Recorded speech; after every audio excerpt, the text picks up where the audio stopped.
পাকিস্তান পুরোপুরি জেরবার। পাকিস্তানে প্রথমে বালোচিস্তান বিএলএ বালোচ লিবারেশন আর্মির তরফ থেকে তারা একটা ট্রেন হাইজ্যাক করলো, সেখানে তারা একটা মেসেজ দিল পাকিস্তান, জাফর এক্সপ্রেস, তারা একটা মেসেজ দিল পাকিস্তান সেনাকে। তারপর দেখুন টিটিপি তেহরিকি তালিবান একটা ব্লাস্ট করলো পাখতুন খাইবার পাখতুনখোয়া ওই এরিয়ায়। তারপর আবার দেখুন এই যে কালকে 24 ঘন্টা আগের খবর, লস্করের এক নেতা সৈয়দ হাফিজ ঘনিষ্ঠ হাফিজ আবু কাতল তাকে একেবারে নিকেশ করা হয়েছে। এই যে পরপর এই ধরনের যে ঘটনাগুলো, আইএসআই পুরোপুরিভাবে ব্যর্থ হচ্ছে, একদম ব্যর্থ। সেই রকম একটা পরিস্থিতিতে ভারতে এই যে মিটিংটা হচ্ছে, আমার মনে হয় যে পাকিস্তানের এই মুহূর্তে চুপচাপ বসে থাকাই উচিত, কোনো কিছুতে কোনো অ্যাক্টিভিটি কোনো কিছু না করাই উচিত। কিন্তু তা সত্ত্বেও পাকিস্তান কিভাবে সাহস দেখায় এই বাংলাদেশকে একটু খোঁচাবে, বাংলাদেশকে উস্কাবে যে ভারত বিরোধী তোমরা একটা স্টেপ নাও, মন্তব্য করো, মানে এই স্ট্র্যাটেজিটা কিরকম? Pakistan is a failed state, Pakistan is a rogue state. এটা আমার ক্যামেরার সামনে বলতে আর একটা রাষ্ট্র সম্বন্ধে আমার এক সেকেন্ড দ্বিধা লাগছে না। বাংলাদেশের প্রতি আমি বলতে গেলে আমার একটা দ্বিধা লাগবে, কারণ আমাদের বন্ধু দেশ। কিন্তু Pakistan is a failed state. Pakistan এই যে বিভিন্ন যে সংগঠন, এই টেররিস্ট সংগঠন, যে যতগুলো টেররিস্ট সংগঠন, সে লস্করে তৈবা হোক অথবা জামাতে দোয়া হোক, হাফিজ সাইদের কথা বলুন, যার কথা বলুন, এই আমাদের 26/11 হয়েছে, জার্মান বেকারি ব্লাস্ট হয়েছে পুনায়,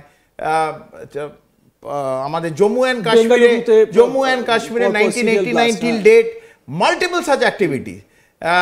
ওরা ট্রাই করে গেছে to bleed India with 1000 cuts, এটা ওদের ডক্ট্রিন। কারণ কনভেনশনাল ওয়ারফেয়ারে পাকিস্তান 1948-এ, 1965-তে, 1971-এ এবং কার্গিলের সময়, কার্গিল ওয়ারে, মানে আমি বলি একটা গালে এরা দুটো গালে মানে ভারতের তরফ থেকে একটা জোর চড় খেয়েছে।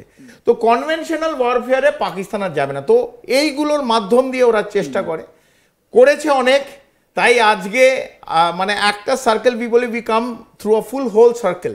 তো আজকে সার্কেলে আমরা দেখলাম শনিবার সন্ধ্যে 7টার সময় এই আবু কাতল, আমাদের ভারতবর্ষে কিন্তু 5 বছর ছিল, 98 থেকে 2000 সাল অবধি সে কাশ্মীরে ছিল। তারপর আবার 2001 থেকে 2004, 2005 অবধি আবার কাশ্মীরে ছিল। ও ছিল তখন এলএটি কমান্ডার। এখন ও আবার এর নেফিউ, হাফিজ সাইদের নেফিউ। তো হাফিজ সাইদ পুরো জম্মু কাশ্মীরের এই যত টেররিজম অ্যাক্টিভিটি হয় এই লোকটার উপর ছেড়ে দিয়েছিল, আবু কাতল। তো আমাদের নিশ্চয়ই নজর ছিল। আর আজকে বলতে আমার আপত্তি নেই, research and analysis wing is one of the most advanced external agency of India.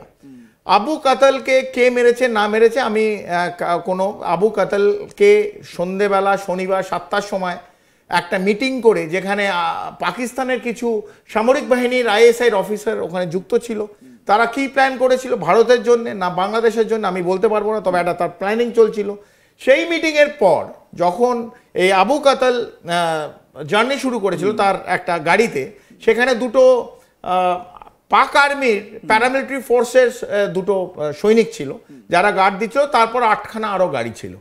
সেই গাড়িটাকে অ্যাটাক করা হলো এবং সন্ধ্যায় 7টার সময় আবু কাতলকে মারা হলো, তার একটা সিকিউরিটি গার্ড ইনজোর্ড হলো এবং পেছনের একটা গাড়িতেও কেউ না কেউ ইনজোর্ড হয়েছে, আমি বলতে পারবো না। ওর মধ্যে অনেক রকম রিপোর্ট আছে। হাফিজ সাইদ বলছে একটা হাতে গুলি খেয়েছে আর একটা পেটে গুলি খেয়েছে।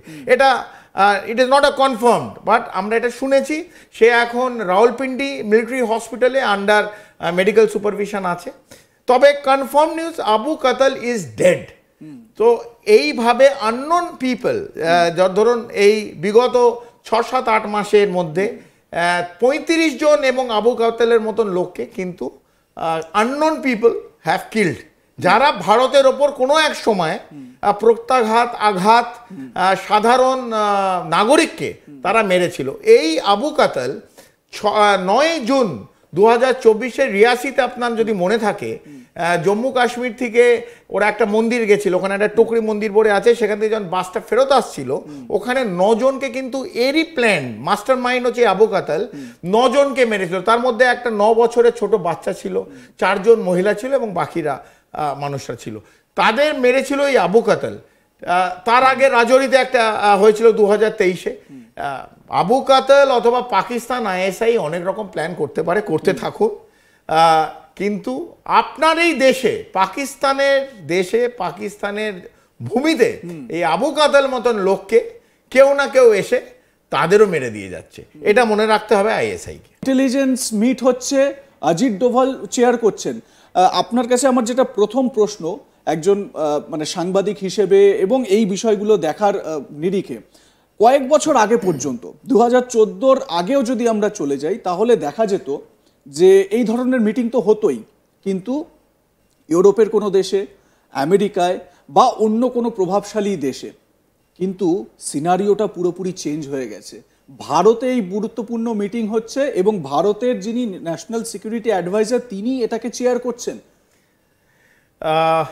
আমি সবার জন্য বলি যারা দেখছে, এই রকম যে কনফারেন্স হয় বিশেষ করে ইন্টেলিজেন্স এজেন্সির, এটা বিশ্বে দুটো জায়গায় হয়, অনেক জায়গায় হয় না। বাকি হয় পর্দার আড়ালে 3-4টে দেশ, ফাইভ আইজ আমরা জানি, তারা বসে এবং ভারত বিভিন্ন সাথে আছে, সেটার বিষয়ে আমি আসছি। কিন্তু দুটো মেন যেটা ইন্টেলিজেন্স এজেন্সি করে, একটা হচ্ছে মিউনিক ডায়ালগ, এটা হয় জার্মানিতে। এই জাস্ট কিছুদিন আগে হলো, এটা মাস দেড়েক আগে হলো, যেখানে সমস্ত ইন্টেলিজেন্স এজেন্সির যারা boss they had attended that. আর একটা হয় সাংগ্রিলাটা হয় হচ্ছে সিঙ্গাপুরে। So these are the two main intelligence agency conference যেটা ওয়ার্ল্ড প্ল্যাটফর্মে হয়, যেখানে বিশ্বের the most important intelligence agency তারা আসে এবং তাদের নিজেদের মধ্যে যে ইনফরমেশন থাকে শেয়ার করে, আদান প্রদান করে। তবে প্রথমবার রিসার্চ অ্যান্ড অ্যানালিসিস উইং, আমাদের যে এক্সটার্নাল ইন্টেলিজেন্স এজেন্সি, জেনারেলি আমরা সবাই একটু সতর্ক থাকি রয়ের সম্বন্ধে বলার, এটা ক্যামেরার সামনে অনেকে বলতে চায় না, যতক্ষণ কিছু বড় কিছু না ঘটে যায় রিসার্চ অ্যান্ড অ্যানালিসিস উইংয়ের সম্বন্ধে আমরা জেনারেলি বলি না। কিন্তু প্রথমবার ভারতের রিসার্চ অ্যান্ড অ্যানালিসিস উইং এই ইন্টেলিজেন্স যে কনফারেন্স হলো, আপনি ঠিক বলেছেন, 28টা দেশের, যেখানে ইউএস ডাইরেক্টর ন্যাশনাল ইন্টেলিজেন্স তুলসী গাবার থেকে নিয়ে ক্যানাডার সঙ্গে আমাদের একটা দূরত্ব হয়ে গেছিল।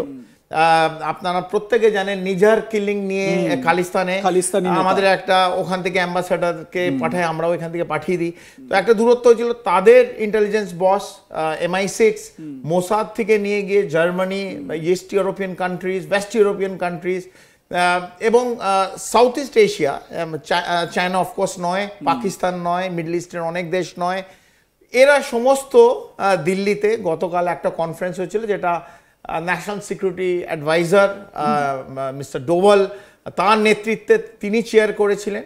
এবং বিশেষত যে ভারতবর্ষ আজকে এইভাবে একটা এজেন্সি, প্রত্যেকটা এজেন্সিকে নিয়ে মিটিং করছে, এটা নিশ্চিতভাবে খুব গুরুত্বপূর্ণ।